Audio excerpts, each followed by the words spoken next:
저는 올해 37살이 되었고 조금은 규모가 있는 식당을 운영하고 있는 사람입니다. 식당을 처음부터 이렇게 크게 시작했던 건 아니었죠. 부모님이 하시던 곳을 물려받아서 식당을 운영하다가 지금은 약간은 고급스러운 느낌으로 전향하려고 리모델링했습니다. 그 결과 생각보다 가게는 더 승승장구하게 되었습니다. 그래서 결국 몇 군데의 다른 컨셉의 식당을 더 시작하게 되었고 남들에 비해 조금은 빨리 성공의 단맛을 보고 있는 상황입니다. 하지만 이런 제게도 남들에게는 차마 말 못할 사연이 있어서 이렇게 글을 쓰게 되었네요. 일단 핑계로 들릴 수도 있겠지만 일에 집중해서 사느라 그런 것도 있고 여자에 대한 믿음이 많이 사라지는 계기가 생겨서 저는 아직까지 미혼으로 지내고 있습니다. 제가 하고 있는 고민은 친구였던 놈의 아내와 사랑을 나누게 되었고 그 사실을 친구가 알게 되면서부터입니다. 어릴 때부터 저는 부모님의 가게가 엄청 바쁘셨기 때문에 항상 학교를 다녀오면 매일같이 부모님을 도와서 가게 일을 돕기 바빴습니다. 그러다 보니 자연스럽게 많은 친구들과 어울리지는 못하게 되었고 어느 순간부터는 제가 학교에서 괴롭힘을 당할 뻔한 상황까지 생겼었습니다. 하지만 그땐 제가 워낙 숫기도 없고 말주변도 뛰어나지 않아서 학교에서는 조용히 지냈는데 오히려 그 덕분인지 주변 친구들은 저를 괴롭히는데 흥미를 잃게 되었고 저는 또래 친구들과 크게 다를 바 없이 학창시절을 지내게 됐었죠. 그렇게 성인이 될 때까지 학창시절 친하게 지냈던 몇몇 친구들만 봐오면서 지내었었죠. 몇 년 전 일입니다. 어느 날 친구들과 술을 한잔 마시는데 동창회를 하는데 친구들이 다 같이 나가자고 하더라고요. 사실 저는 내키지는 않아서 참석하지 않으려고 했습니다. 어릴 때 기억은 그다지 좋지 않았었기에 별로 나가고 싶지 않았죠. 그런데 그때 친구의 한마디가 제 마음을 돌리는 계기가 되었습니다. 너 지연이도 이번 동창회 모임에는 참석한다는데 너 진짜 안 나가려고? 지금은 이렇게 사업도 성공해서 잘 사는데 지금 이런 모습 보여주고 싶지 않냐고 하는 겁니다. 그래서 저는 1초의 망설임도 없이 동창회를 꼭 참석해야겠구나 라고 생각을 했습니다. 어릴 때부터 짝사랑했던 그녀도 동창회에 나온다고 하니 어떻게든 나가고 싶었죠. 그때는 정말 말주변도 없어서 바라만 보고 마음을 애태웠던 여자인데 제 마음 가슴속에 묻어두었던 감정이 다시금 살아나는 기분이었습니다. 그렇게 동창회 모임의 날이 다가왔고 거의 20년 가까이 한 차례도 보지 않다가 만나니까 누가 누군지도 잘 모르겠더라고요. 하지만 딱 2명은 정확하게 얼굴을 보자마자 옛날 생각이 나서 바로 알겠더군요. 한 명은 제 짝사랑이자 첫사랑이었던 그녀였었죠. 어릴 때에 비해 나이가 많이 들어서 30대 초반이 되었을 때라 풋풋함보다는 약간은 성숙해진 느낌이었고 옛날 얼굴이 조금은 묻어났지만 약간은 평범하게 변해 있더라고요. 그래서 첫사랑은 가슴에 묻어두라는 말이 괜히 있는 게 아니구나 싶었습니다. 그렇게 조금은 실망감을 안고 괜히 왔다 싶은 마음이 들었지만 막상 다들 오랜만에 보니까 반가워서 주변 동창들과 인사를 하고 있었죠. 그러다 눈에 들어온 한 친구. 그 친구는 잊을 수가 없는 얼굴이었습니다. 어렸을 때 저를 모함하고 따돌리려고 주동했었던 친구였었죠. 여전히 곱상하게 생긴 외모에 여자들이 잘 따를 만큼 잘생겼더라고요. 그 친구도 저를 보더니 다가와서 인사를 건네더라고요. 그동안 잘 지냈냐, 어떻게 지내냐 이런 형식적인 인사를 나누는데 사실 딱히 다시 보고 싶지는 않았던 친구였기에 껄끄러웠습니다. 그래서 별로 기분이 좋지 않아 대충 대답을 하고는 얼른 다른 자리로 몸을 옮겼죠. 그렇게 한창 동창회는 무르익어갔고 다들 술이 점점 취해가던 중에 그 친구는 제게 다시 다가왔습니다. 제가 먼저 말하지도 않았는데 제게 먼저 말을 하더라고요. 어릴 때 자신이 괴롭혔던 거 평생 후회했고 미안했다면서 정말 연락하고 싶었는데 네가 불편할까봐 차마 연락을 못했다고 말하더라고요. 그러면서 본인은 어릴 때부터 가난에 찌들어서 생활이 힘들었는데 제 부모님이 돈을 많이 버셔서 그게 부러워서 어린 마음에 너무 짓궂었다고 사과를 하는데 솔직히 어릴 때 일이라 그럴 수도 있겠구나 싶었고 저는 괜찮다고 대답을 했죠. 그렇게 그날 동창회는 끝이 났고 제 마음속에 간직하던 첫사랑은 떠나보내게 되었고 제가 가장 증오했던 친구는 제 친구로 남게 되었습니다. 그리고 나서 몇 달 뒤에 저는 되게 괜찮은 여자친구가 생기게 되었습니다. 직원의 소개로 만나게 된 여자였는데 성격이 엄청 다정하고 착했습니다. 직업도 좋고 외모적으로도 예뻤기에 제가 적극적으로 대시를 해서 만나게 되었죠. 그 당시 여자친구는 저보다 10살이나 어린 한참 연하였지만 본인은 연상을 좋아한다면서 제 부담을 덜어주더라고요. 그때는 정말 세상이 밝아 보이더라고요.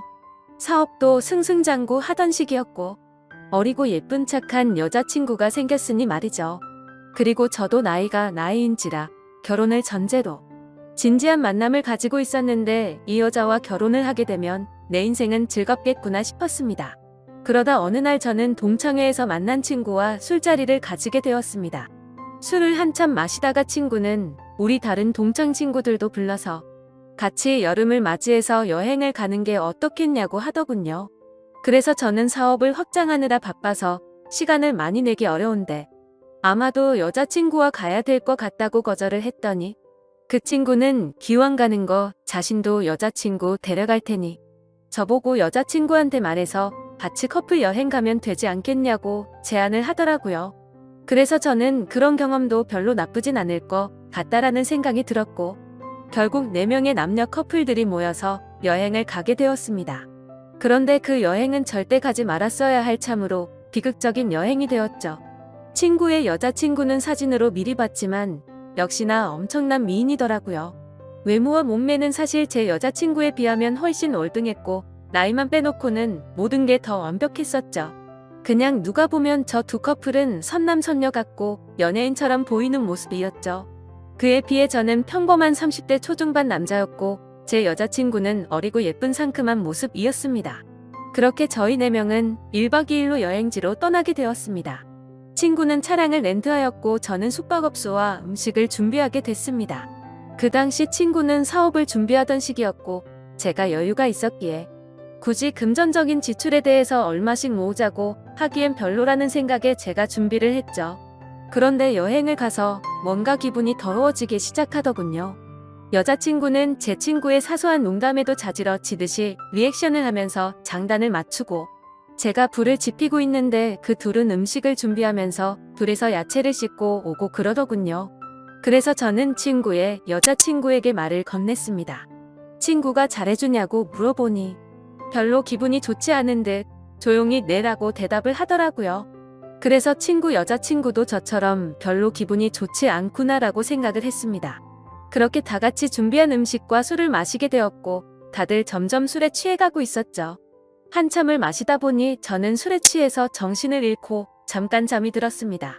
눈을 떠보니 친구 여자친구만 혼자서 덩그러니 술을 마시고 있더라고요. 친구랑 제 여자친구는 어디 갔냐고 물어보자 앞에 바람 좀 쐬러 나갔다고 말하더군요. 근데 이게 도대체 무슨 말도 안 되는 상황인지 도저히 이해가 안 가더라고요.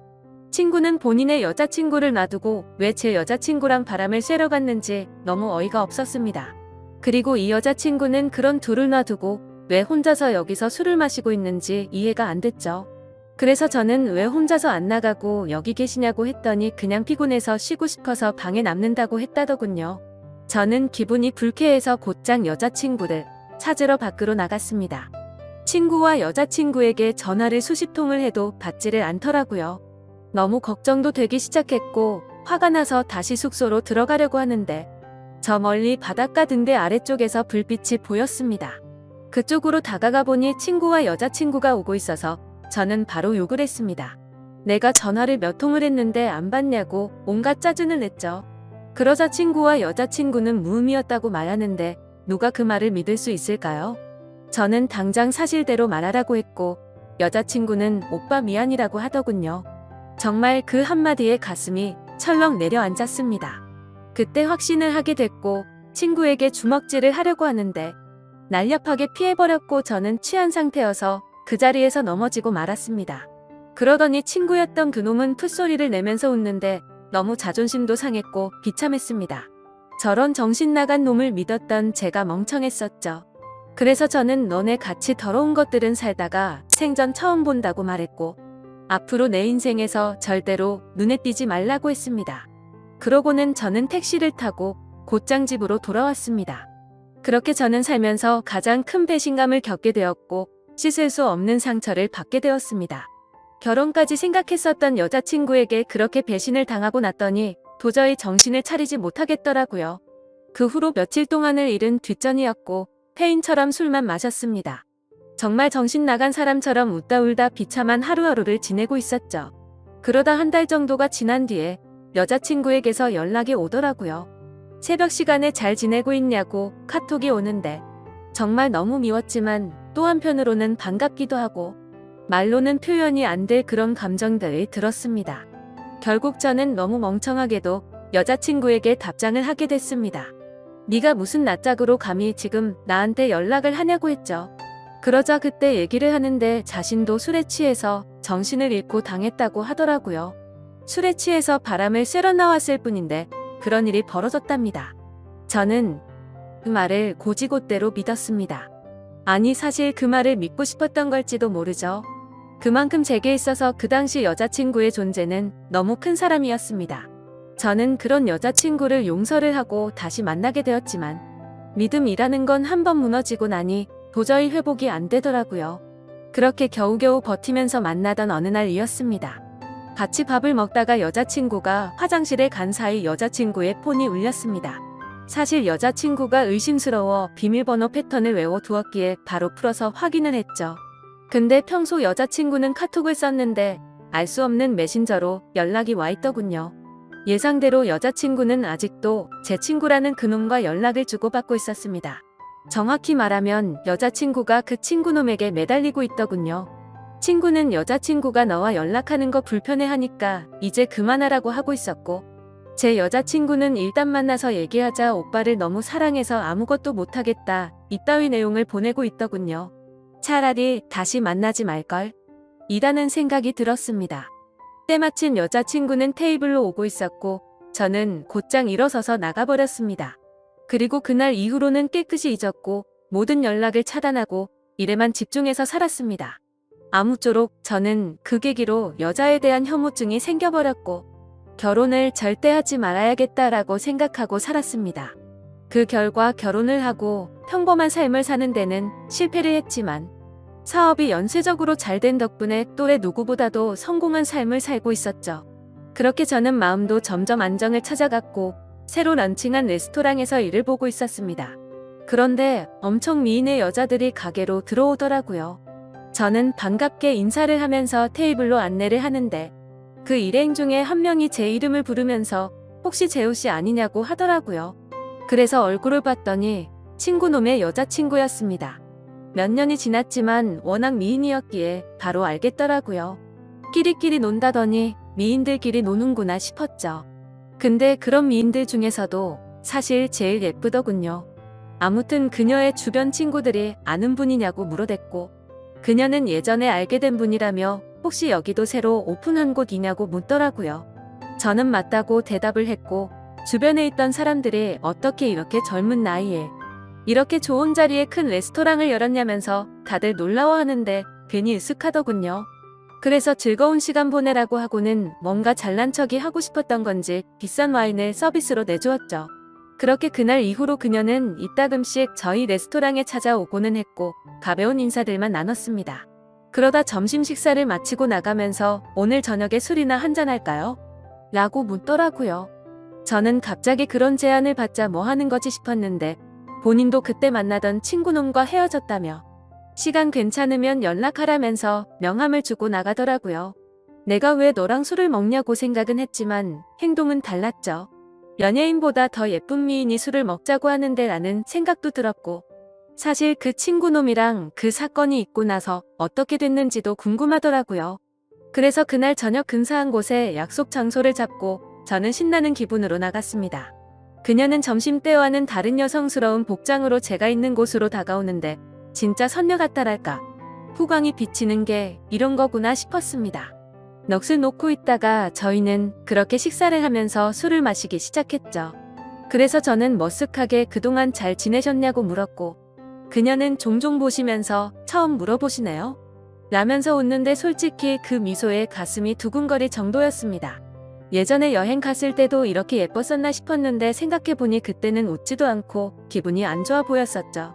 아무쪼록 이런저런 사소한 잡담을 나누면서 술을 마셨고 어느 정도 술이 취해갈 때쯤 제가 진짜 궁금했었던 걸 저는 물었습니다. 그때 여행 갔을 때 친구놈이 그런 짓 한 거 알았냐고 물어보니 바람기가 너무나도 심한 사람이어서 헤어지려고 마음먹고 있었기 때문에 상처가 되긴 했지만 그냥 그러려니 했고 그날 이후로 바로 헤어졌다고 하더라고요. 그래서 저는 뭔가 이상하긴 하더라고요. 여자친구를 다시 만날 당시에 친구놈이 여자친구가 연락하는 거 불편하다고 했는데 그새 다른 여자친구가 생겼었던 건가? 라고 생각을 했습니다. 어차피 그런 건 중요한 건 아니었고 서로가 그때 일을 꺼내봤자 기분이 좋지 않아서 넘어갔죠. 그렇게 그녀와 술을 마시고 저희는 훨씬 더 가까워졌고 몇 번을 더 만나다 보니 저는 그녀 덕분에 점점 제 아픔이 치유가 되는 기분이었습니다. 그녀도 처음보다 훨씬 더 미소가 많아졌고 서로가 행복한 날들을 보내고 있었습니다. 결국 저는 그동안의 상처를 지우기로 하고 큰 용기를 내서 고백을 했습니다. 그러자 그녀는 많이 당황을 했고 제 예상과는 달리 거절을 했습니다. 정말 마음이 아팠죠. 얼마나 큰 용기를 낸 건데 행복해 보였던 그녀가 거절을 할 거라고는 생각을 못했습니다. 그날부터는 또다시 저는 암울한 하루하루가 시작되었습니다. 출근을 해서도 가식적인 미소로 손님들을 상대할 뿐 또다시 큰 상처가 저를 마구 쑤셔댔죠. 그렇게 며칠이 지나가던 날 그녀에게서 전화가 왔습니다. 지금 술이 너무 취해서 그런데 데리러 와줄 수 있겠냐고 하더라고요. 저는 너무 설레는 마음으로 미친 듯이 그녀가 있는 곳으로 달려갔습니다. 그렇게 집으로 데려다 주려고 하는데 한 잔만 더 마시자고 하더군요. 그래서 다른 술집으로 자리를 옮겼고 저는 너무 설레는 마음을 진정시키고 싶어서 술을 엄청 빨리 마시게 되었죠. 그렇게 서로가 술을 마시다 갑자기 대뜸 그녀가 울더라고요. 저는 제가 술에 취해서 알딸딸한 상태였기에 꿈을 꾸는 건가 싶고 너무 당황했습니다. 아니, 고백을 거절당한 건 저인데 왜 우세요? 라고 하니까 대답을 하지 않고 울기만 하더라고요. 그래서 그냥 실컷 울라고 내버려뒀죠. 한참을 울다가 그녀는 입을 열었습니다. 솔직하게 고백하고 싶은 게 있다고 했습니다. 친구놈과는 사실 헤어진 게 아니고 결혼을 했고 지금도 같이 살고 있다고 하더라고요. 이게 무슨 소리인가 싶어서 벙쪄서 듣고 있는데 말을 이어나가더군요. 사실 제게 의도적으로 접근을 했었다고 합니다. 본인의 의지는 아니었고 남편이라는 친구놈이 사업이 망하게 되면서 제게 돈을 뜯어내자고 접근해보라고 시켰답니다. 그때는 그녀도 도저히 그딴 짓을 할 수가 없어서 절대 못한다고 버텼지만 그동안 잘못된 만남으로 길들여지던 그녀는 결국 남편의 성화에 못 이겨 제게 접근을 했답니다. 그렇다고 처음 만난 것부터가 의도적인 건 아니었고 그때 만난 걸 남편에게 말했더니 남편이 제 뒷조사를 했고 이렇게 계획을 세웠다고 하더라고요. 그리고는 저를 만나는 동안 자신이 너무 잘못된 삶을 살아왔다고 많이 느꼈다고 합니다. 못된 생각으로 접근한 건 맞지만 저와 있을 때면 이런 게 연애를 하는 기분이구나 라고 생각을 했고 자신도 모르게 점점 제게 진심으로 마음을 주고 있었다네요. 그런데 그런 나쁜 의도로 접근한 자신에게 고백을 하니까 너무 당황하게 됐고 거절을 할 수밖에 없었답니다. 그러면서 펑펑 우는데 남편을 만나기 전으로 돌아갔으면 자신이 이렇게 살지 않았을 거라며 말하는데 너무 가여워 보여서 아무 말 없이 안아줬고 이제는 제가 행복하게 해줄 테니 그 친구놈과는 정리를 하는 게 어떻겠냐고 했더니 본인이 이런 말도 안 되는 짓을 했는데 믿어줄 수 있겠냐고 하더라고요. 그렇게 저희는 서로의 사랑을 확인한 뒤로 그녀는 그 친구놈과 이혼을 하게 됐습니다. 그러다 어느 날 저희 집에서 그녀와 저는 사랑을 나누고 있었습니다. 근데 방문을 부수는 소리가 들리더군요. 저희 집이 주택가여서 창문을 깨고 넘어 들어와서 방문을 부숴버리고는 친구가 들어왔습니다. 그녀는 놀라서 소리를 질러댔고 그 친구놈은 제게 뛰어들어서 한참 동안을 싸웠습니다. 그러다 경찰이 도착하게 됐고 그 상황은 정리가 되었죠. 친구였던 그놈은 아내였던 그녀가 마음이 달라져서 이혼을 하게 되자 앙심을 품고 미행을 했던 거였습니다. 그래서 저희 집에 몰래 들어오게 된 거였죠. 그 결과 친구놈은 곧바로 주거침입에 이어 폭행죄로 유치장 신세가 되었는데 사실 이 인간을 어떻게 해야 할지가 고민입니다. 뭔가 법적으로 지나치게 처벌하려고 하면 왠지 저와 그녀에게 보복을 할까봐 그런 게 걱정이 되기 때문이죠. 이런 막무가내인 놈을 어떻게 처리를 하는 게 가장 좋을까요? 돈이고 뭐고 다른 건 솔직히 다 필요 없습니다. 이제는 제 곁에 있는 그녀만 행복하고 안전할 수만 있다면 더 바라는 게 없죠. 부디 좋은 방법을 알려주시면 정말 감사하겠습니다.